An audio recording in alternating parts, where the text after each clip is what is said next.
Well, good morning. This is Ian R. Crane. It's the morning of Friday, the 22nd of March, 2019. And as you can see, it's a little clearer in terms of visibility, geographic visibility, that is, than it was on Wednesday. A little breezy, but nonetheless a pleasant early spring morning. Apparently, spring officially started at about 4 o'clock on Wednesday afternoon. So, we got over the Ides of March, it would seem, in terms of British politics.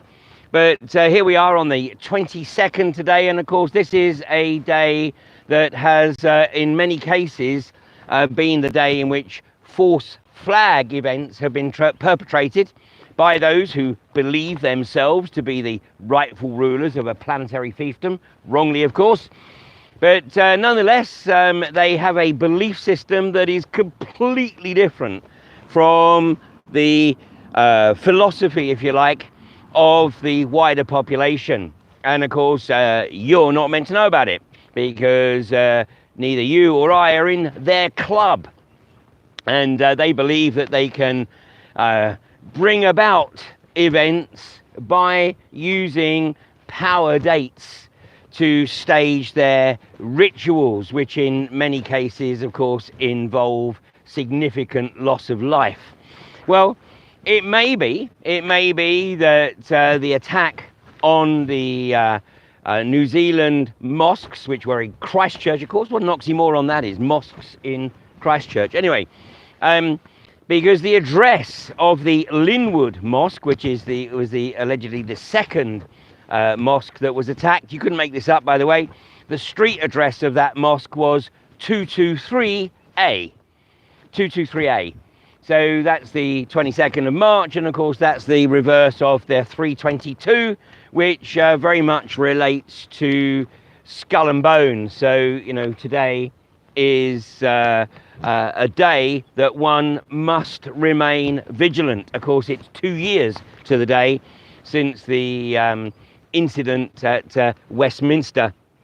But you know, these events are always used for something, just as the New Zealand event was used to trigger the knee-jerk reaction to get firearms banned. Now, I'm no guru of firearms, particularly in cultures that you know, don't have any experience of possession or general possession of firearms, but you know, that's not necessarily the case in countries like New Zealand, Australia, or the US or Canada, which you know, still are wide open spaces in many cases, unlike the UK. And although, you know, we still have plenty of wide open spaces, nonetheless much of the population is crammed into relatively small areas like the southeast, and as I say, we have no culture in this country, thanks to incidents over the past 100 plus years of firearm possession. Well, Jacinda Ardern is certainly very much in the spotlight, perhaps in ways in which she'd rather she wasn't, because some of the video footage I've seen suggests that she seems to be carrying some significant extra baggage. But anyway, I'll leave you to do your own research on that one. But today, hopefully, we will get through the day without anything untoward occurring. But if it does, then I would implore you not to take, and I'm damn sure that the vast majority of people watching this wouldn't do it anyway, but do not take what is presented as the mainstream narrative at face value, because there is quite likely something more significant behind it. And of course, what's occurring in New Zealand is still unfolding, but the effort with which the authorities are desperately trying to prevent the supposed live stream footage of those events being distributed is really quite remarkable.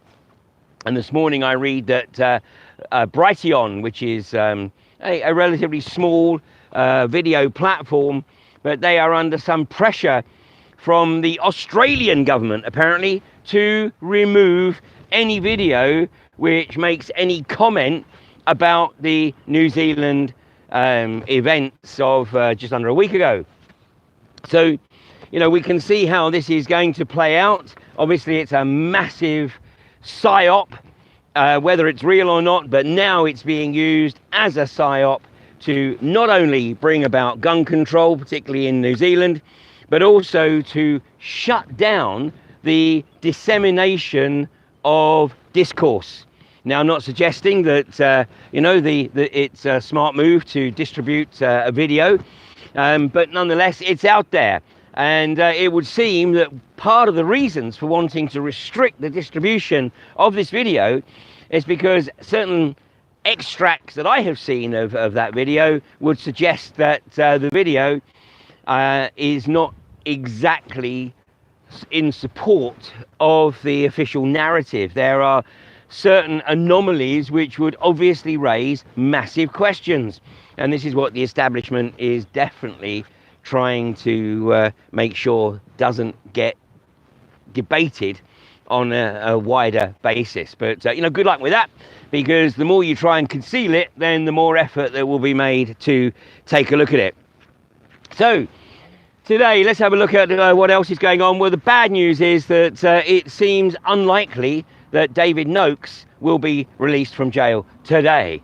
Now, I know everyone's going to go, oh, what a surprise. You know, the establishment are doing everything they can, obviously, to delay his release prior to throwing him straight into extradition proceedings, where the French government are trying to get him and, of course, his partner, Lynn Tyre, extradited to France. Now, I spoke to David a couple of days ago, and he seemed to be under the impression that this was probably just more to poor administration than anything a little bit more clandestine. Well, let's hope he's right. But he seemed to think that, you know, he's not really going to have any heads up as to when he is going to be released until somebody comes to his cell, unlocks the door, and basically says, you're ATW. That's all the way. You're out of here. So we'll have to wait and see. Obviously, we will keep people posted, because it would be wonderful, of course, if we do have that opportunity to greet David as he emerges from his 4 months in Wandsworth. And hopefully also we can announce the dates on which Lynn will be back in the Royal Courts of Justice to hear the decision on her appeal against her extradition, and of course the dates with which David is being summoned to Westminster, probably, or the Royal Courts of Justice, one of the two, to start the resistance against his extradition. So more on that. And of course, yesterday evening, Mark Steele launched his crowd justice campaign, and this is the first legal challenge being mounted, and this one will be a test case against Gateshead Council for effectively rolling out a technology that even the industry and academia acknowledges that there are no reports which confirm 5G frequencies to be inherently safe. And so, you know, we're in a situation now which is, you know, a bit like the tobacco, really, of 50, 60 years ago, where the industry says, no, nothing to worry about, let's just get it out there and worry about the consequences later. Well, consequences of tobacco were not insignificant, but the consequences of allowing 5G technology to be rolled out unfettered are going to be of an order of magnitude significantly greater than anyone could have ever imagined with tobacco. So Mark, of course, is due back in court next Thursday, and you know, there will be an event in Newcastle on the Wednesday evening, but more of that next week. So what else is going on? Well, it seems that Jim Ratcliffe of INEOS is determined to you know, give the finger to the communities that have been resisting his efforts to establish frac pads in South Yorkshire and North East Derbyshire. And a couple of days ago, it was announced that the Sky cycling team is to be rebranded Team INEOS. So there's a very good probability that the Tour de Yorkshire, which kicks off in just a few weeks from now, that the likelihood is that it may have to be run behind closed doors, because Jim Ratcliffe has, of course, deliberately made the Tour de Yorkshire a target in an attempt to bait protest and then use that to demonise the anti-fracking campaign. Well, sorry, Jim, that would have been the case, say, a couple of years ago, when the Tour de Yorkshire ran right past the protection camp at Kirby Misperton and was completely unimpeded, because obviously the anti-fracking community had absolutely no gripe with Tour de Yorkshire, and of course no gripe whatsoever with the efforts to enhance tourism in Yorkshire. But by sponsoring one of the cycling teams, then you have changed the whole dynamic. So call it a hunch. But the Tour de Yorkshire certainly is not going to be targeted in any way, shape or form by the anti-fracking community. But it seems that Team Sky would probably do well to have police outriders for the entire length that they are participating in the race. And if that impedes Team Sky's ability to compete, or it changes the dynamic of the race, then so be it. Because, this is totally insensitive by the cycling team, previously known as Sky, now known as Team Ineos. And basically, Ratcliffe is simply proving his point that when you have access to the money, then basically you can get anything you want. You can buy anything you want, anyone you want. So, of course, Ineos now is sponsoring the ocean racing. Hang on one second. And now trying to, so Jim Ratcliffe sponsoring ocean racing and now cycling. And, despite the fact that Ineos, of course, carries massive amounts of debt, but that's the way the corporatocracy works, but they can use that debt to attempt to buy the hearts and minds of the gullible public.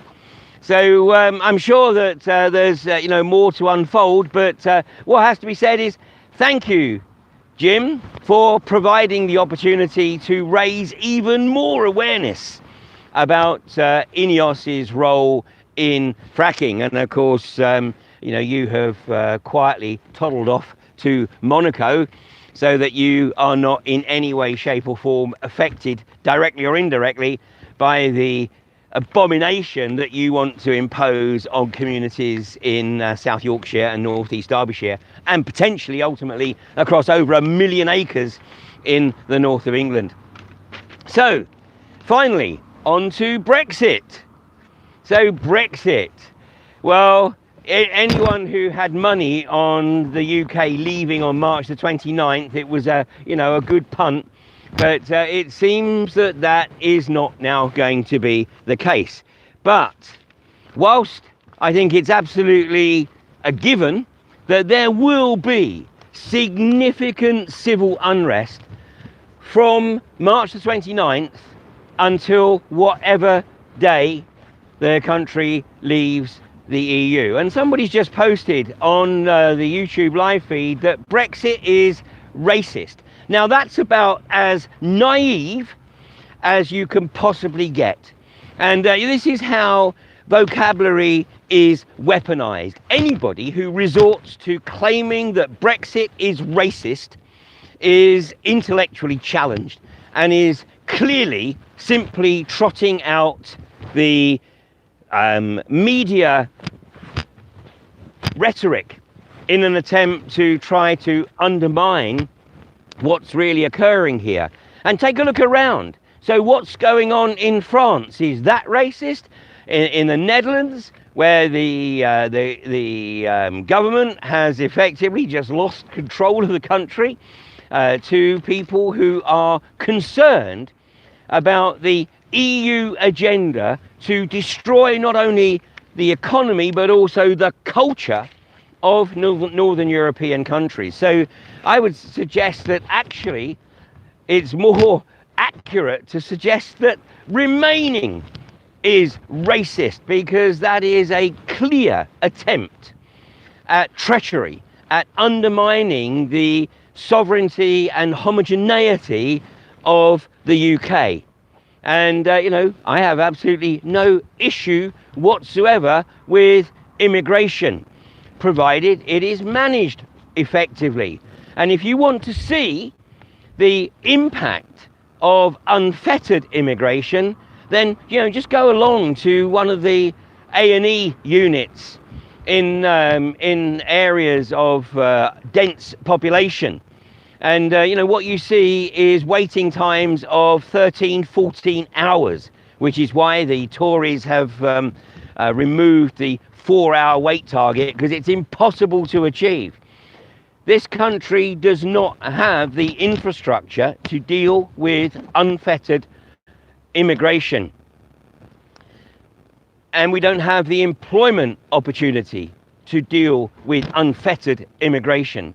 So all of that is designed to impact upon the lower strata of society, because those who are doing very nicely, thank you, because they have their snouts in the trough, or they have the good fortune to be at a level within the corporatocracy where you know, they don't have to worry about anything other than keeping their nose clean, as it were, and doing their master's bidding to keep the next salary check rolling into the bank.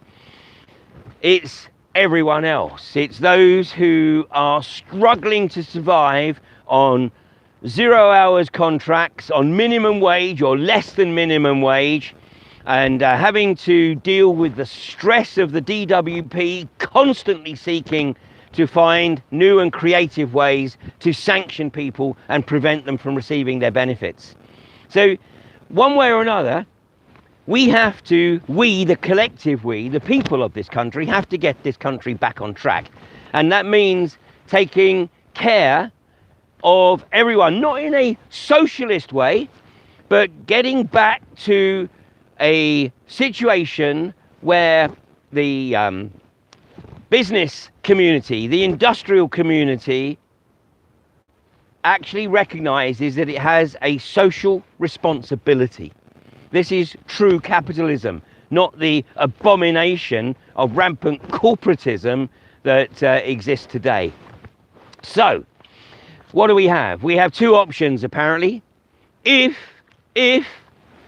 the treacherous parliamentarians continue to oppose any form of leaving without deal, then obviously May has the opportunity to keep the UK hooked into the EU until May 22nd. There we go again, 22nd of the month, which would still mean that Britain doesn't participate in the EU elections. But if the parliamentarians do the right thing, which is say, you know what, we don't want a deal. The British people have reached the point, thanks to the incompetence of parliamentarians and civil servants. They don't want a crap deal. They just want to get out. And, you know, if our parliamentarians and civil servants are not up to the job, then they need to do the right thing, which is step down and let those who have determination, real determination, to get this country back on track into those roles. And, well, there will be some chaos.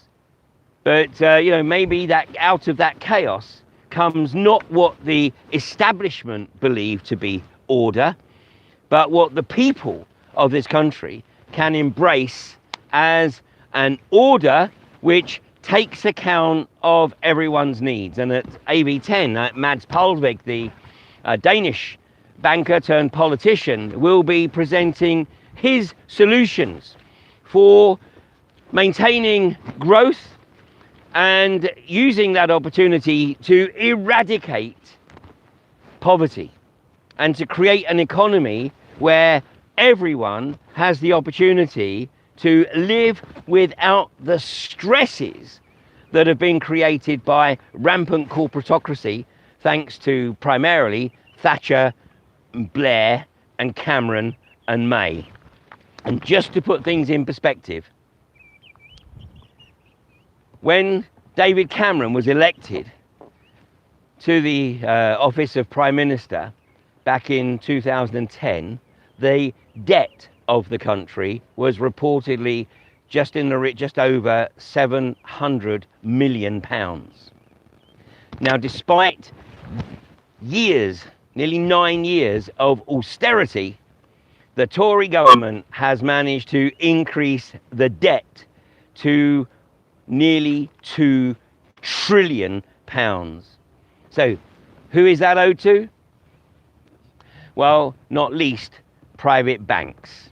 And certainly what we need in this country is a politician that has the courage to challenge the supremacy of the banks and to challenge the right of the banks to issue currency and then charge interest upon it. The UK needs to adopt the model that has been adopted by North Dakota since the early 1920s, and certainly China, which is why China has managed to build as much high-speed rail as the rest of the world combined over the last decade. So it's all to play for. But remember, the British establishment and the deep state believes that the British people are so dumbed down, they are so apathetic, they might bitch and whinge a little bit, but they're not actually going to do anything. Well, now is the time to demonstrate that 17.4 million people at least, and growing daily, want out of the EU.